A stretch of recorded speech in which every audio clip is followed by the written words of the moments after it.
Show me your hands now! Stand up and walk towards us! Air carrier's gonna go ahead and fly whenever any. Take us down 16.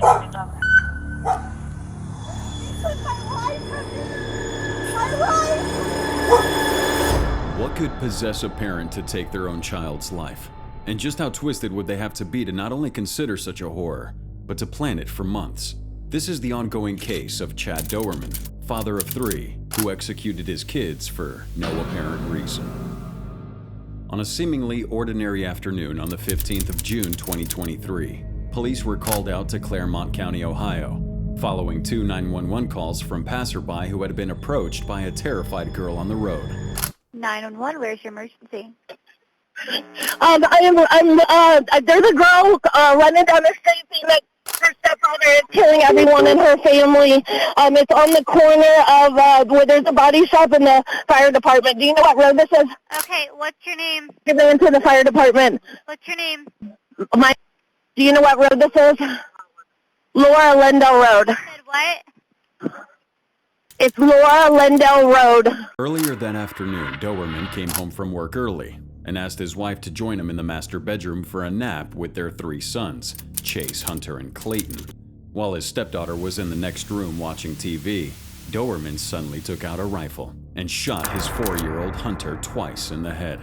The girl, who was just 12 years old, rushed in to find her mother trying to protect the injured son from Dowerman, who fought viciously and even bit his wife to get the boy. In a desperate move, his wife grabbed the rifle. This resulted in her being shot in the hand and forced to drop her son into Dowerman's line of fire. Did you say how or what was happening? I asked her to get in the car with me, and she said she couldn't leave her family. While the mother fought for her little boy's life, the young girl told her remaining brothers to run as far as they could and fled the scene beside him. The 7-year-old Clayton made it 300 feet into a nearby field before being gunned down from behind by his father. Dowerman then went on for his stepdaughter, who was attempting to carry her last brother, 3-year-old Chase, to safety. When he caught up to him, he demanded she put him down and try to fire at him. Fortunately, his gun was jammed. Now separated, the last son ran back to the house where he was caught by Dowerman, while the stepdaughter escaped to the nearby fire department to seek help. But I think she ran to the fire department. So she went to the fire station. What did she look like? Did she say anything about a baby? I don't know about no baby. She said she just couldn't leave her family. Officers arrived on scene at approximately 4 p.m. to discover the shooter, 32-year-old Chad Dowerman, sitting calmly by the door. He's unresponsive to commands provided by law enforcement, and so the officers approached the home. Show us your hands now! Stand up! Stand up! Stand up! Stand up now! Stand up! Stand the f*** up! EMS to stage and air carrier's gonna go ahead and fly whenever any units can advise. Get your hands out of here. 72. Tell them we're 21. Send the air.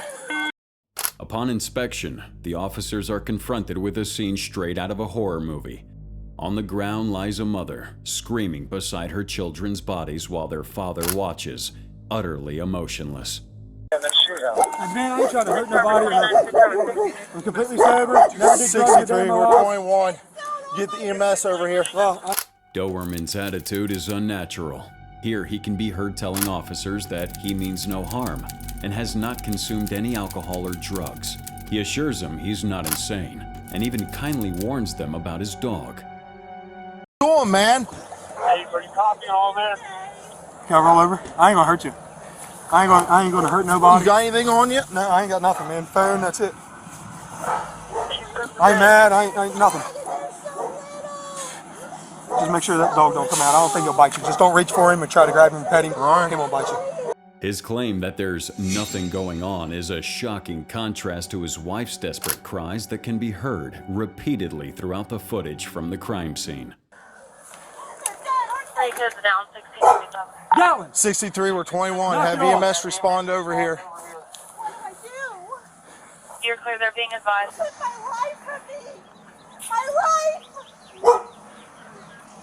There were 9 shots fired in total that afternoon. with one of the boys shot once and the other two shot 4 times each.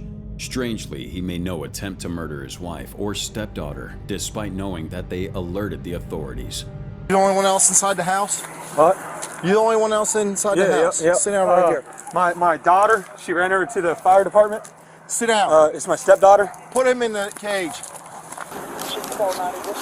Can you get the wallet out of my back pocket? Shut up, dude. You had the right to remain silent. Can use it.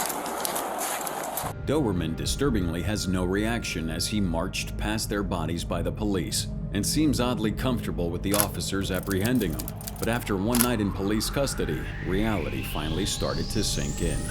Visibly distressed, Doberman refuses to wear the jumpsuit provided and resists multiple officers as they fit his handcuffs, preparing him for his first arraignment with a judge in court.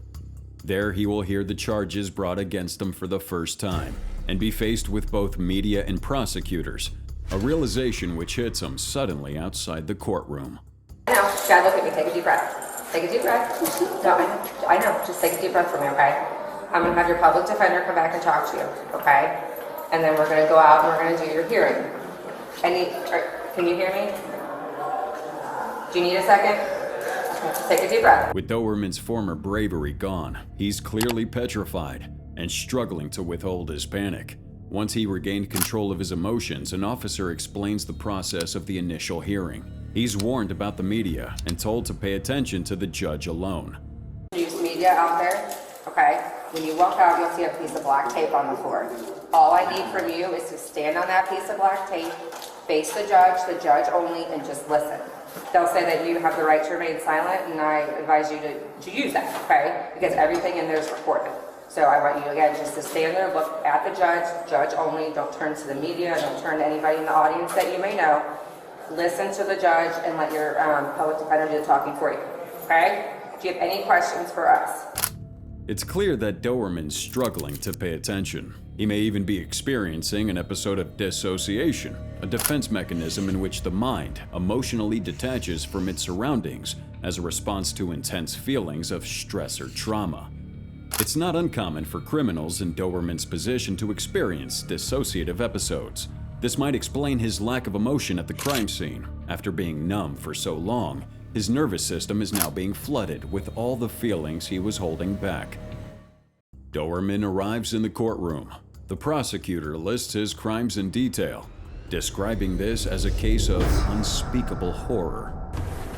Judge, I asked the court in setting this bond to just begin to imagine their fear.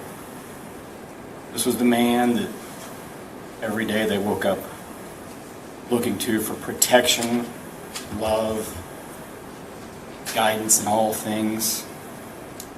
The man they trust more than any other person on earth. The person they rely upon to keep them safe from harm. He was their world, he was their guardian, and he executed them in cold blood. We know that from his admission. According to a statement from the murderer himself, it's revealed that this act of violence was not an accident. It was a calculated execution. To make things even more disturbing, Judge, this was no haphazard act. Again, by his own admission, he planned the events of this day. This did not happen on a whim. Doberman had allegedly been planning to kill his sons for months, ever since way back to October 2022. It's also reported that he hadn't slept for 3 to 4 days prior to the incident. What continues to confuse both detectives and reporters alike is why he did it.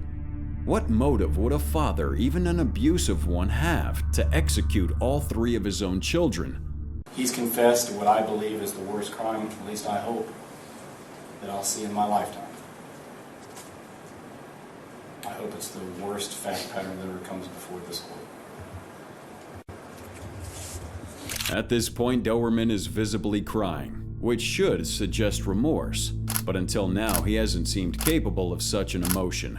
His vicious character has been confirmed by neighbors, who described him as a man with a temper, who was constantly heard yelling, and was known to be cruel to his wife.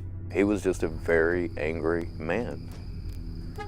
Like, he just was always yelling at his wife and his kids, and you just really don't pay no attention to stuff like that, and then this happened. This testimony certainly aligns with Doberman's criminal record. As the prosecutor notes, he had one previous charge of domestic violence in 2010. As his prior record goes, Judge, it is fairly minimal. He was charged with domestic violence in 2010. He is not, to my knowledge, on probation community control. However, Doberman's father, Keith, had actually defended his son's character. He went on record saying, "That wasn't Chad standing at the arraignment. I could tell in his eyes, he's hollow inside." Keith himself had no explanation for the killings and said his son simply snapped. Judge, the facts of this case are hopefully like no other we will ever see. When this case gets indicted in the Court of Common Pleas, I am certain that a no bond hearing will be held, and I would hope that would be granted. But at this point, at this juncture, we're going to ask this court to issue a bond we've never asked for before. I'm going to ask for a bond of $20 million. I hope I never need to request such a bond again. The prosecutor requested his bail to be set at a staggering $20 million, a tactic to ensure he would appear before court at his appointed trial date, and that he would not be released from police custody before that time. A judge will typically set a bail bond at an astronomical level in cases such as these, where the defendant is charged with a violent crime or deemed a flight risk. It's quite evident here that Doberman has been determined as both. While the facts of this case are continuing to take shape, the prosecutor has gone on record stating that he sees this as a death penalty case. As such, he wants Doberman executed for his crimes, a fitting punishment for a man who brutally executed his own sons. That these are men and women with families, children, feelings, emotions. They're not some automaton performing a delegated function. They're people. It's not yet confirmed what Doberman's sentence will be, but one thing's for sure, this man needs to pay the ultimate price for his inhumane crimes. And if you enjoy true crime content like this, make sure you're subscribed to see more.